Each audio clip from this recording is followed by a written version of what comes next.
feel like a strength that is often rather understated about Furina is that she is also off-field Hydro application that doesn't require a trigger, which of course means she can be used with pretty much everyone, and that includes someone like Tighnari. We're here with Furina and Masanori.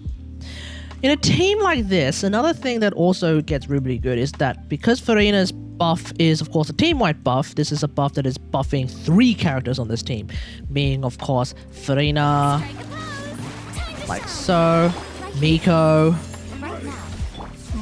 and of course Tighnari himself. Emerge right now. A bitter pill to swallow. And you know, we can just keep going. It doesn't really matter. But yeah, as you can see, a team like this can in fact do quite a lot of damage. Furina is not the only Hydro option. Obviously, we have other off-field Hydro application options available, like Burst Ayator. Of course, you do end up having to actually use his Burst, which means you do need to figure out your ER for Ayator. But if you want another, like, sort of ER-less kind of option, you do, to some extent, have someone like Mona. And if you decide to bring someone like Mona, then you also have the option of bringing along someone like Nahida. So we'll start off with Nahida. Let's leave here a little. The Temple of Wisdom. Right here. Then we'll go with Miko, Fate is upon you. Mona Omen, And Shroud, I'll uproot you. lots and lots of damage, and then of course Miko can just burst and finish off Masanori like so. But yeah, this team will also do quite a lot of damage. Now the thing about Mona is that because her Hydro application is based off a static Hydro turret slash, I don't know, thing, I don't really know what it is, but because it's based on that, then usually enemies will actually kind of run away from it, even though it's supposed to be a taunt. Let's be real here, people end up running away from that taunt anyway, or they just somehow end up somewhere else. I don't really know how it all works out, but at the same time as well, I think Mona's Hydro application is a bit slower than Furina's. I'm sure someone will be able to tell me otherwise, if that happens to not be true. So yeah, your second Dendro options are always going to be sort of all over the place. If you're playing with Furina, then your second Dendro option probably should be a healer. The likes of Baiju or Yao Yao are absolutely perfectly fine. And in a team like this, because we are playing a lot of quick swap shenanigans with someone like Tighnari or Miko or one of the other Electro options that I'll talk about in a second, then Yao Yao's burst is actually not a problem, really. You can definitely just fit her burst in from time to time if you absolutely need to do that. Now, the Electro options are actually quite interesting, because Miko is probably still going to be my go-to. I really like Miko just in general. But of course, you could play full ER, you know, Lisa, where you will have to actually deal with her energy problems, which is why I prefer playing on-field Lisa myself in general. But either way, you can definitely play with Lisa. Otherwise, full EMA for just general Hyper Bloom shenanigans is fine, but I call that sacrilege, so absolutely not. Official is also fine, but because this is a Tighnari team where the idea is doing a whole lot of spread damage, you're not going to be getting a lot of officials A4s, so I believe the idea is that her damage will just drop off a cliff. Shinobu will be a good choice if you're just playing without Furina. Of course, you will have to kinda hug enemies in order to get those Hyper Bloom seeds to Hyper Bloom, I guess. But if you are playing with Furina, then unfortunately Shinobu's just not going to be able to heal fast enough. Otherwise, if you're looking for an Electro healer, I actually will be recommending Dori. I know, you may have heard other people mention that off-field Dori's healing is just not enough. I'm here to tell you that with the right build, off-field Dori's healing is actually enough. We're here with the anti-grav machine. Alright, let's do this. So, just for starters, we won't be using Tighnari just yet, because we're trying to break this bloody Geo Shield, and the best way to do that... Alright, here we go.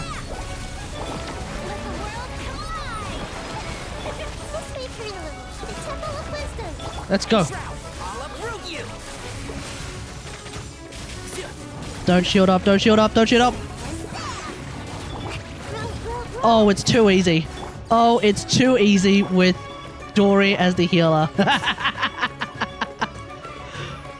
So just a quick overview of the various builds that you're going to need. I mean, it's not too complex and difficult. Basically, someone should basically have 4-piece Deepwood. For me, personally, I have 4-piece Deepwood on Baiju, Nahida, and Yao Yao just by default, so that usually is covered. So at that point, I don't really need to ever put 4-piece Deepwood on Tighnari. If for some reason you want to play some sort of weird Tighnari team where he's the only Dendro, then you're going to have to put it on him, but I wouldn't recommend that myself.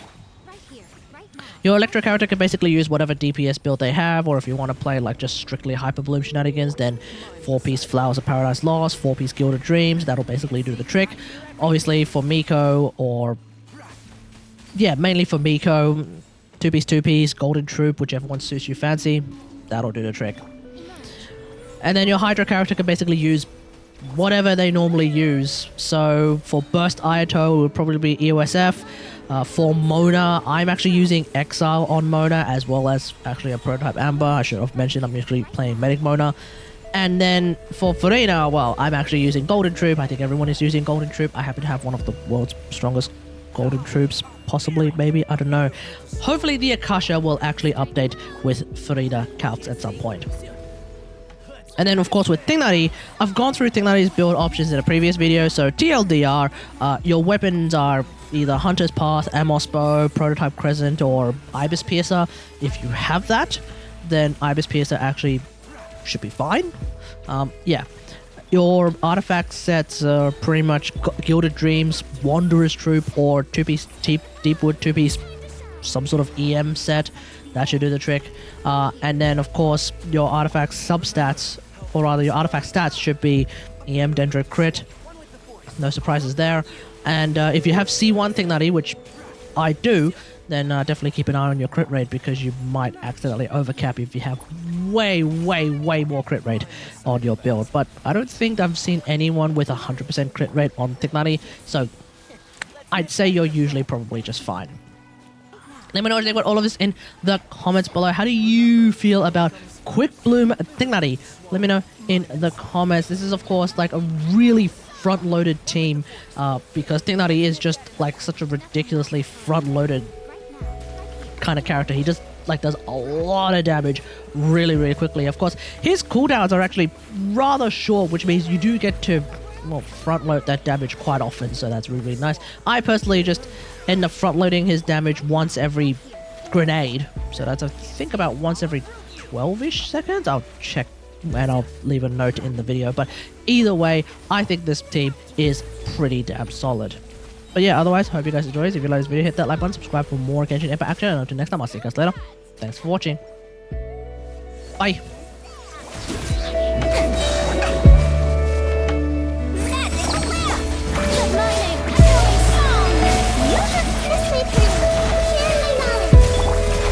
Can't see? I'll uproot you!